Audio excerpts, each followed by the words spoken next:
honorable adjudicators, members from both the House of Government and Opposition, and fellow audiences, good afternoon. I am the Prime Minister of the House of the Government, and I'm here to propose the motion or argue for the motion that states that this House believes that Tndc should sacrifice its own. Now, before explaining the terms or the key terms that are found in this motion, I'd like to say that why we argue for this motion. This motion has a need that poverty can't be eradicated without education, since education has seen to be having long-term effect in economic and social lives of people around the globe. Also, sacrifice brings ownership. I mean, that you work today, you suffer today, but you enjoy tomorrow. And also, finally, generational payoff, as in we've seen that through the sweat of one person, we say that it helps the coming generation to enjoy that man's sweat and hence creating a better society. Now, coming to define the key terms that are found in this motion, we have Tndc. This is a non-fictional word used to refer to a group of people, society, or community. We have the least developing countries, the LDCs, is any country that in economic GDP and per capita income is very low in comparison to other developing countries, and also sacrifice its own, or in other words, your own, is an act of giving out all efforts that may cause hardships at first, but with the aim of having a long-term benefit at the end. Dear ladies and gentlemen, we are gathered here so as we can see that why that any country or the least developing countries should give or sacrifice it or to sacrifice its own. Now, I, as the Prime Minister, will split the case of this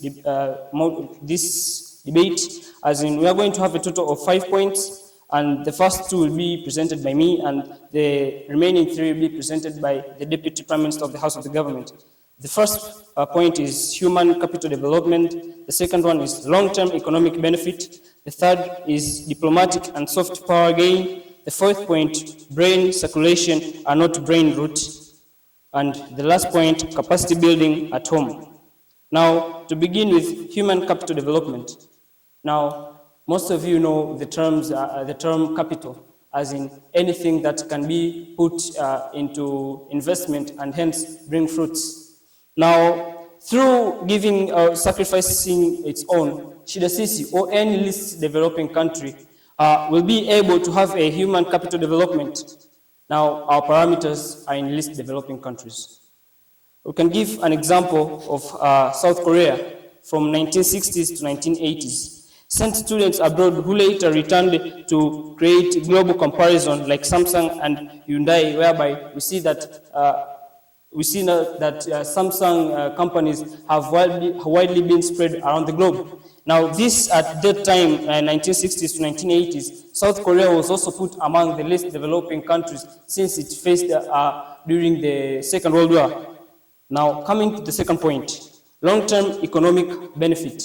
Now, through sacrificing its own, least developing countries, or in other terms, we say that Tndc will be able to have long-term economic benefit. Mind you that we are not here, or the least developing countries will continue suffering at most when they still depend on short-term relief programs. As in, through sacrificing its all, that means that by doing by using what they have and not depending from other countries, they'll have long-term economic benefit. We can give an example of Rwanda among the East African countries. We see that Rwanda's Vision 2020 program, which sent students abroad, contributed to tripling Rwanda's GDP per capita income between 2000 and 2020. Now, this was a report given by World Bank. Now, we see that through this sacrificing its own, we see that it has brought a large gap from poverty and bringing it into a well-developed country. Now, even though that we see by that time Rwanda also was among the least developing countries, but now we hear it among the least developing countries. No. Now we see that there is a huge gap, that by sacrificing its own, by depending on its own resources, by depending on what they can themselves can use, we see that it helps them to thrive. It helps them to cross the bridge from poverty to a developing country. Now, ladies and gentlemen, I like all of us to stand together so as we can advise, so that we can stand with the least developing countries on sacrificing their own so that they'll be able to thrive and henceforth living a state of among the least developing countries. Thank you. I just want to remind you one thing, that a true investment builds a student and the system they return to. Without that, this program is just being a problem. Now, first of all, I would like to keep some emphasis in the definition of this motion, starting with the word sacrifice its own. When you say sacrifice its own, it means to give up everything you possess or hold dearly, often for a case or purpose that is considered more important or valuable. So according to our motion, we see to sacrifice its own means taking youth knowingly that could help in various developmental activities within a nation to abroad the nation for the benefit of the future generation. But also, so it means generally, this motion means that Tndc should send their youth, should send the people who would help in development activities in their nation abroad for scholarship for the benefit of the future. Whereby, according to the United Nations, a youth is defined as an individual from the age of 15 to 24. So this kind of scholarship that is given to these students, this kind of scholarship that is given to these youth who are going abroad is called bonded scholarship. Now, what is bonded scholarship? Bonded scholarship is the type of scholarship whereby a youth is being sent abroad for studies, but with specific conditions, whereby these conditions sometimes hinder the development of that student. Whereby we can see there is one of the conditions, it's called return to home country. That means after this youth has gone to the next, has gone abroad, he or she will get the education, but after a certain time will be supposed to come back and do the things that according to the education these students got. So the main issue of this debate is to determine, to identify either Tndc should allow its youth to go to Rashibe or not. The stance, according to the opposition side, we believe that, or we see this as a plan of the government to escape their responsibility and not a plan to help a nation. This government is letting the students, is letting the youth to go abroad because they know that if this youth will stay inside their nation, which is Tndc, automatically the government is the one that will be responsible to pay, to enter into cost for these students to study. So it means this government is sending these students abroad just for the plan of escaping the responsibility of the government to take care of these students. By saying so, I'd like to go directly by starting to rebut the points that were said by the proposition side. You first said that, first of all, I'd like to rebut the parameters. You said the parameters are the developing countries, but us as the opposition side would like to, because this is the hypothetical motion, so I don't think if developing countries will be the best parameter. But also, you spoke of main 2 points whereby you said human capital development. How can a human capital increase while these people are given conditions which may hinder their development? Example, there is a certain condition of this bonded scholarship that when this person has gone outside, will be supposed to pay some of the fees, will be supposed to pay some of the costs that may hinder this person from developing. So I don't think if sending a youth abroad will help to increase the capital, the human capital of this person, but instead we'll keep on exploiting this person and making this person more poor. And even when this person will go back to his nation, will be a source of poverty and increase in poverty. But also the second point, you said that long-term economic benefit.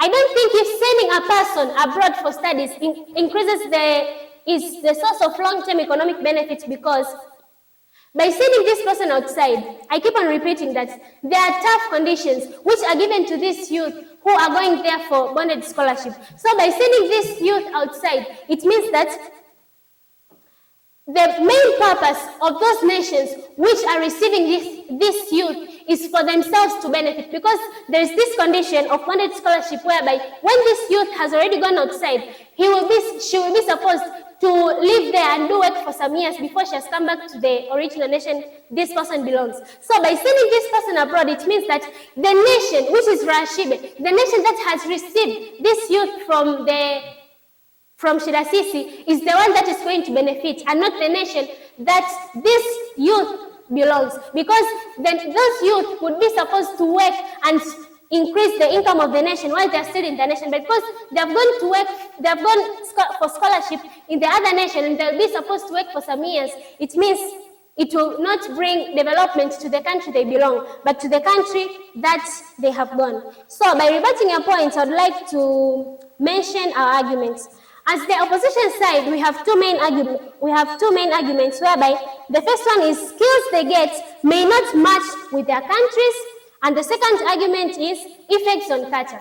So I'm going to explain shortly, and my next speaker is going to continue. Starting with the first point, skills they get may not match with their countries. If you try to check the conditions which are there in bonded scholarship, many of them, there's one condition which says that these youth who are going there have specific skills, example skills in medicine and education. So it means you might find in a certain nation there is a certain problem, maybe a problem concerning education, and this nation, which is Rashibe, has decided to take the youth so that to go and educate them. That is how they think. Now, if this youth will go there, she or he may meet the skills that will not match with the original, that will not match with the needs of a particular nation that this youth belongs. So when the youth will come back, they will get a hard time to start transforming the skills they get. So by saying so, I'd like to repeat our stand that we believe that this is a plan of the government to escape its responsibilities and not a plan to develop a nation.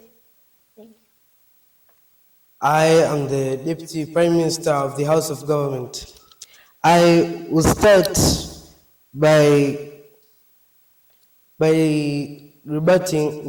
constructing the point said by the Prime Minister of the House of Government.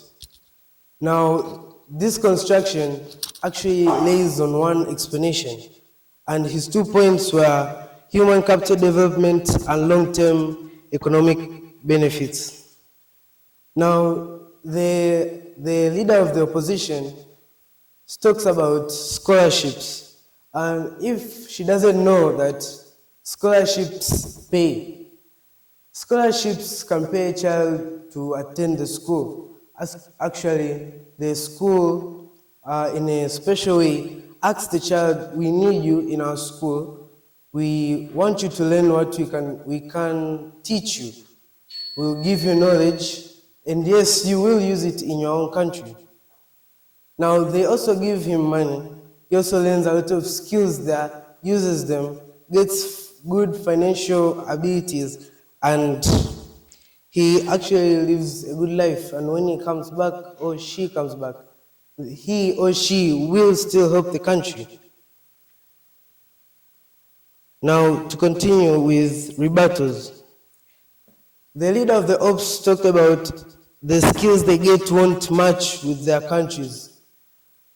I don't know how you can justify this, but I mean, in our countries, we need engineers, we need doctors, and so forth.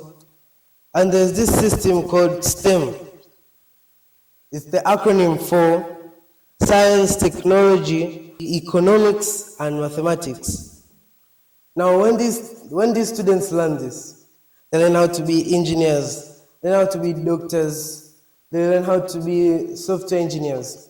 Of course, when they come in the country, they'll be used most in investments, in building a lot of projects. They will get a lot of money. Taxes will be paid. The country will benefit. Everyone lives a happy life. Now, to continue with my argument, I'll continue with diplomatic and soft power gains. Now, since the leader of the Ops actually only focuses on scholarships, she doesn't know that these countries that are offering help, we can sacrifice it all. We can get a lot of stuff from this. Most of all, when we do this, as we know, development isn't such a fast process. It takes steps. It takes small steps, or if in the likely, it can take large steps. Now, when we say about soft power gains, we can't do what we can't. If you don't understand what I mean, if you can't run, then you walk to reach somewhere, and you will reach there. We can do what we can do. We'll sacrifice it on our own. We will reach there, and we will gain something. Continuing with brain circulation and not brain drain, or let's say brain rot. Here, I can mostly talk about something called evolution. Now, when in tough troubles, the mind thinks. It can come up with great ideas. It can, let's give, for instance, in the past, life was hard. People didn't know how to reach from one point to another. The easy ways, for example, the Suez Canal, it was created in such a way that can show that the human capabilities are very immaculate. Now, they made the Suez Canal so that they could shorten the distance from going from Europe to some other colonies there in Asia, mostly India. Now, this shows that these youth, let's say, will get brains. I mean, they'll become smarter. They'll use their knowledge in a good way. They'll be able to think of things that can help develop our country. And of course, it is very beneficial. Finishing off with capacity building at home. When they learn these skills, yes, they can be used in domestic activities. Now, for example, aid can be invested domestically during student studies abroad. Returning graduates act as mentors and innovators. This means when these people learn, they also come here and teach us. We'll learn. We'll use this knowledge. We'll use it how it's supposed to be. We'll be able to increase our social well-being, improve our living standards, and so forth. So I'll finish by saying our stand that Tndc should give it all it has for a better intergenerational future. And remember, this is a policy motion, and our policy is we believe that to sacrifice its all, Tndc will be able to remove itself and in a state of low developed countries. Thank you. Educators, together with other audience, as much as I love you, as strong as I want us to develop, is the same way that I would like to strongly oppose the motion that states, this House believes that Tndc should sacrifice its own. Let me remind you first, your second speaker came here saying that STEM means science, technology, economics. Really? And that's the first thing that they want to put us into. STEM actually means science, technology, engineering, not economics. That's the first thing that they want to bring into non-development. As the opposition side, I would like to first start by rebutting their points. They came with about 5 arguments, and I would like to start by rebutting their first argument, which was human capital development. How many people from Tanzania, from Kenya, from anywhere from this world who have gone abroad and they're saying it brings capital development? What capital have we invested? What capital have we developed from the day that they have started going abroad, getting education? What capital? We need you to come with evidence. What capital? What percentage? How many people have brought that capital? What development have we made? When? The second argument, long-term economic benefits. Long-term economic benefits. In approximation from the Tanzania reserves, the information of people who have gone abroad are about 2,900. And how many have brought economic development? And temporarily, I don't think so if I've seen any economic development. At my home, there are roads and about 15 people have gone abroad. I don't know what are they doing. That's the thing that they're trying to show us. They have done nothing. They have done nothing to build our societies, and they're saying that it can bring long-term development. We can stand on our own. As the first speaker from the opposition side strongly came and told you that we need money. If they give us money, we can educate our people ourselves. We don't need to send them outside. The other argument they say that it's a source of brain circulation and things of the sort. The surprising thing is that when the second speaker came here, he started speaking of information like in the past, trade, slaves, so our brains are being built. We need that information. I didn't understand basically as the opposition side. How do trade enter with the brain development? What kind of brain development are we bringing? So you want to tell me that we can depend on ourselves? I believe that all of the panelists here are educated. Did you all go abroad? Our brains can be built by ourselves. We can't depend on people of abroad. How long will we be cheated? How long will we be told lies about these people? We need to learn to stand by ourselves. The thing that the opposition side is strongly trying to bring on the table. The other point is capacity building at home. I come from a home where 20% of people went abroad. And still, we don't have electricity. Still, we don't have water. What changes are they bringing?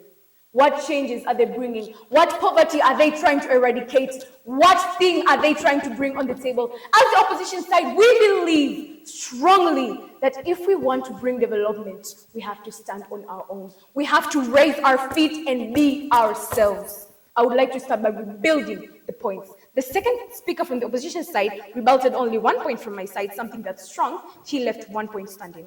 We come with two arguments. First, skills that they give may not match with the ones that are found in the country, but the second one is culture.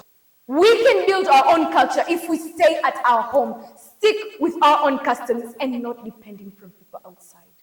We need to build a place where we follow our customs. We can't let our people be spoiled time and time, generations and generations. People are being spoiled because of these things that they're standing on, that they should go abroad. The second argument is that the skills that they may be given are not basing with what the country's problems are. I have kept on speaking this from the beginning. People are going outside to get education, but what they're learning, is it what we basically need? Is it the problem that we are having? Imagine, Tanzania is one amongst the countries, Tanzania is one amongst the countries that's facing electricity. How many people have gone out to learn electricity? What development have they brought? At my home, from morning to evening, we have no electricity, my dear. No electricity. Until night hours. Yeah. Wait. What are they trying to bring? What thing are they trying to develop? When we stand by ourselves, we can build our nation. We can build the future we want to see. I will strongly stand till my death, till when this land is exhausted to hear my voice, till when your eyes go blind, when your ears turn off, that our people should stay in our country. Thank you. I rest my case. Respected adjudicators, fellow debaters, and audience, good afternoon. Today, we argue that Shida Sisi must take the difficult but necessary step of sacrificing some of its brightest youth in the short term in order to secure long-term development and prosperity. This is why I strongly affirm the motion that states, this House believes that Shida Sisi should sacrifice its own. Beginning with rebuilding the points given by the House of the Government. The first point was human capital development. One of the speakers from the House of Opposition came and said, what capital have they brought? But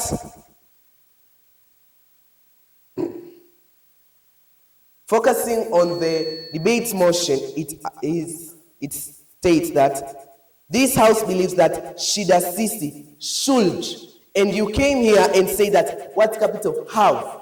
You are focusing on the past, and we are talking about Shida Sisi, about what they should do currently, and not what they did in the past. Talking about human capital development, you said about what capital are they bringing. We talk about the human capital, the kind of capital they bring, the skills that they bring in the country that foster the development. The second point was long-term economic benefit. As I said, they sacrifice. It's like a short-term sacrifice, but aiming for long-term development. You sacrifice something small. Let's say you sacrifice your time, but you aim for an academic performance. That's an example. It's the same. You are sacrificing some of the youth going to Rahashibe, then coming with something that will bring a long-term economic benefit. Brain circulation, not a brain drain. This was also a clash When you talk about brain drain, this might be also a rebuttal, pre-rebuttal, that when a person moves from Shida Sisi, goes to Rahashibe, doesn't mean that brings this kind of maybe brings less development to Shida Sisi. It is a brain circulation. Going to Rahashibe, this proves that, denied, this proves that going to Rahashibe, he will get skills, he or she will get skills that will later enable to foster proper development in where he's from, meaning the development of Shida Sisi. Capacity building at home. When these youth are taken to other countries, particularly considering the hypothetical 5,000 youth from Shida Sisi go to Rahashibe, they will go there, they will get various skills, they'll get knowledge, various abilities, that when they get those abilities, coming back to where they live, coming back to Shida Sisi, they use that kind of skills that they get to cause development in Shida Sisi.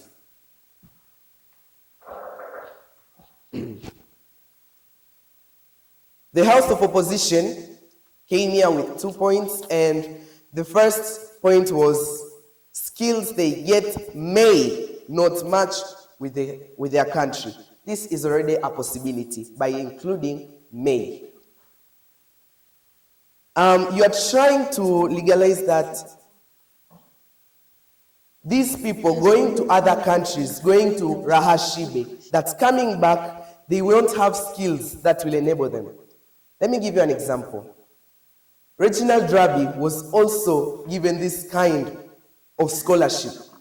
He came back, he's dealing with TANROADS, he's also helping in various infrastructures. Denied. This already shows that going to the developed countries, getting this kind of scholarship, enabled Reginald Drabi coming back to these developed countries, Tanzania, the hypothetical, we call it Shida Sisi, coming back to Tanzania, helped Tanzania in various areas in the infrastructure. You talked about culture. People going abroad, let's say the hypothetical Rahashibe, you say they go there, they get this kind of bad culture, bad kind of morals, they live their culture.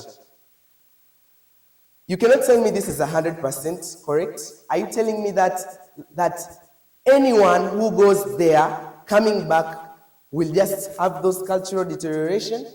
You gave an example of your sister, no offense, that went there and got that kind of cultural moral decay. Are you sure that if everyone goes there and comes back, will just come with, okay, I've come back, now I have come back, maybe LGBTQ? Not everyone goes there and gets this kind of culture. You are trying to generalize that everyone who goes to these developed countries comes back with moral decay. They come back with indecent clothes. Did Reginald Drabi come and spread those kind of moral decay? There are also other people who denied. Did they come back and just bring this kind of culture?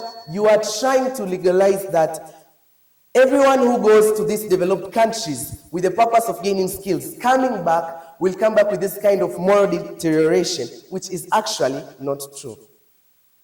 This is why I invite all of you to support the fact that these developed countries should sacrifice what they have in order to aim for long-term development in their countries. Thank you. Government I'll start directly with identifying the clash of this debate. The clash of this debate is human capital development, whereas as the opposition side, we say that, how can you say that we're increasing the human capital? Why? These people, I'm pretty sure these people did not read the info slide. These people were taking 5,000 high school fresh graduates to Rahashibe, and they're going to stay there for 5 years, just working there. Why? Did these people even ask themselves why? They are trying to develop Rahashibe first, then they come back to Shida Sisi. Do you think it's going to bring up development? Imagine, they have just finished their study. Okay, let's say they've gained skills. Then, don't you think that all the skills that they've gained, all the idea, all the knowledge are going to end up in Rahashibe within those 5 years they are going to work there? Then as they come here, they won't be capital, they'll be useless people. And they're here telling us that we're going to develop the human capital.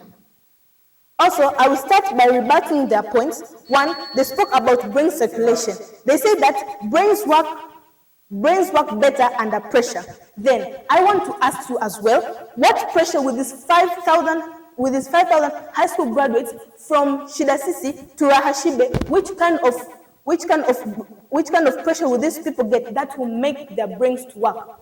As far as I know, a comfort zone is a wonderful place, but nothing important grows there. The name itself is Rahashibe. It's a place of comfort. Then we're expecting these people, their brains to get pressure and to work.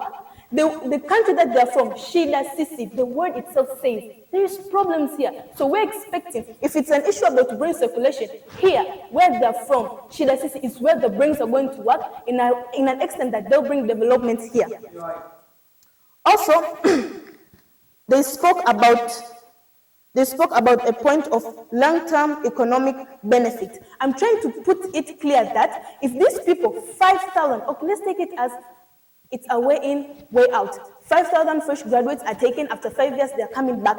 Then I'm just trying to emphasize more of the ideas within those 5 years that they're working in Rahashibe. All those ideas are going to end there. As they come here, they're not new anymore. They're used up. Then which kind of long-term economic benefit are we going to see if all the ideas that we're expecting, if they come here, they use those ideas to develop Shidasisi, all those ideas are going to end there. Which kind of long-term development are we expecting? Also, they say that about capacity building at home. Okay, think of this. As opposition, we thought of this point as this. Capacity building at home. Where is home? Home is Shidasisi. Here is where they're going to build their capacity, not there. There is not their home. They are there. They're going to adapt something that we are not sure if it's going to work here. There is two different policies. That is in most developing countries. Shidasisi, it's a very different thing. And how sure are we that the skills that they're going to gain, they are going to help develop Shidasisi? Even if it's a problem that the world is changing and whatsoever, but are we sure enough that what they're going to gain is going to help us here?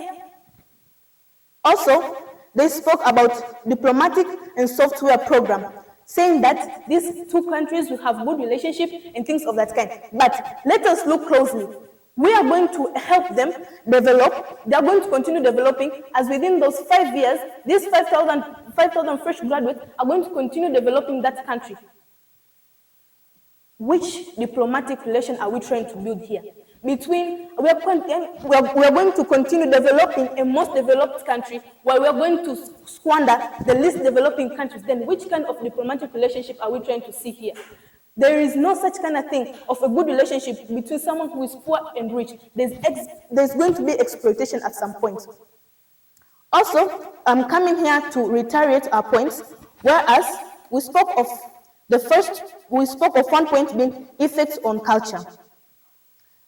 There's this saying that says, it's either you change your friend or your friend changes you. Okay, let's say these people have gone there to Rahashibe. We already know that it's a most developing country. Whatsoever culture that they have, it's different from Shidasisi. We are sure that when they go there, if these people don't have strong principles, then they're going to adapt that culture. Mind you, culture is the totality of people's way of life.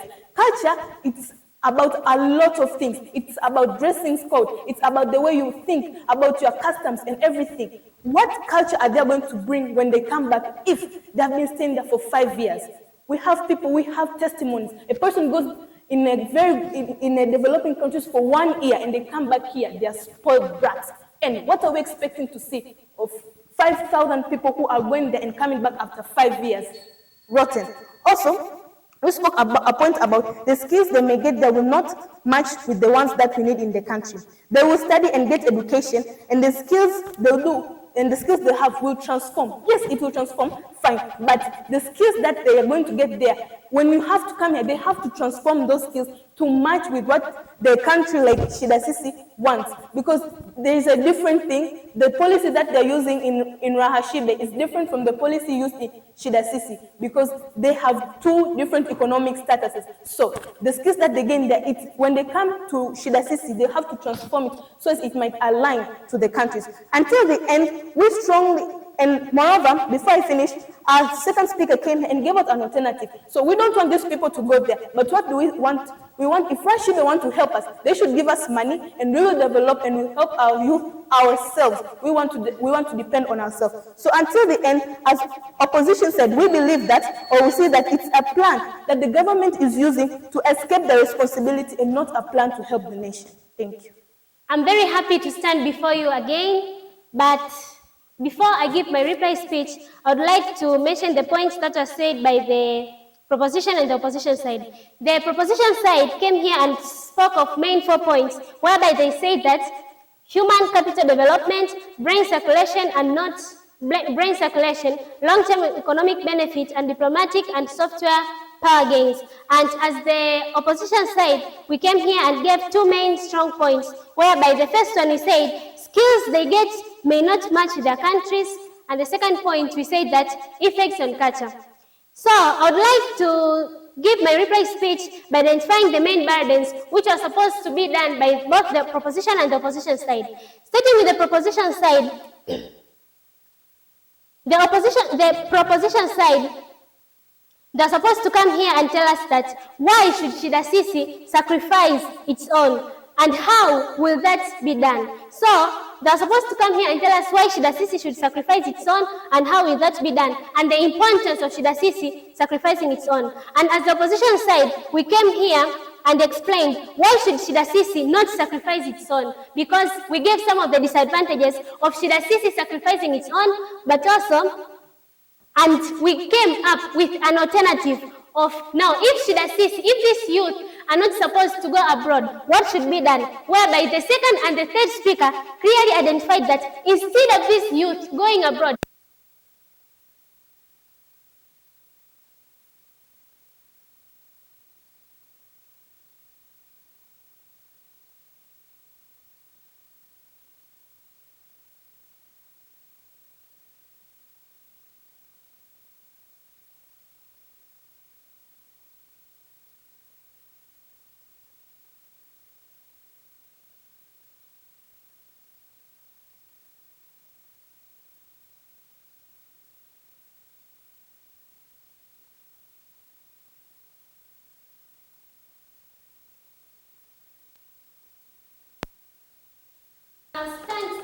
we believe Shida Sisi sending the youth to Rashibe is the plan of the government to escape its responsibilities and not the way to help the country. By saying so, I would like to say thank you. In front of you to give a reply speech as the Prime Minister of the House of the Government. Now, to begin with, I'll start mentioning the weaknesses that were shown by the House of Opposition and hence making us believe that we should win this debate. Now, first of all, they did not state the needs of the motion and hence were going against themselves and in the motion provided as they failed to understand it. They did not state examples and statistics in their argumentation and hence failed to support themselves with realistic evidence and hence believe that argumentation won this debate. The parameters were not clear since they talk also of poverty of countries that are placed in least developing countries and hence failed this argumentation. She gave, referring to the deputy leader of House of Opposition, gave an example of our own, where this is relevant since I, you, we do not live with her, and this can give this as a lie. Now, they also gave false argumentation since they misunderstood our points and thus leading them to false rebuttals with no strong statistical evidence. The deputy leader of opposition, she agreed with us that we ourselves can educate our youth and hence supporting the motion that the least developing countries should sacrifice its own, meaning that we should depend on what we have. They did not recall on the theme of the debate, hence brought irrelevant information as also causing their downfall. She said, referring to the deputy leader of the opposition, that we should stand till death, but no offense. She will pass on, leaving real people who will sacrifice what they have instead of depending on others for the benefit of their society. Now, referring again to the deputy leader of the opposition, said that she failed to rebut two of our points, which are diplomatic and soft power gains, whereby she stated that she talked of software programs, which really is irrelevant. And also our second point was not rebutted, which was brain circulation and not brain drain. Now, the deputy leader of the opposition gave a false statistics that, this is really funny, 2,900 students go abroad annually for scholarship, while in real sense, it is between 1,300 to 1,600 students who are given scholarship annually in most of the least developing countries. Now, this was irrelevant with their own points or argumentation. This, they supported us as they said that when Shida Sisi and sent students for scholarship helps Rahashibe first, which means that Shida Sisi should depend on itself, hence supporting us. Ladies and gentlemen, let us support this motion by saying that we should depend on ourselves and not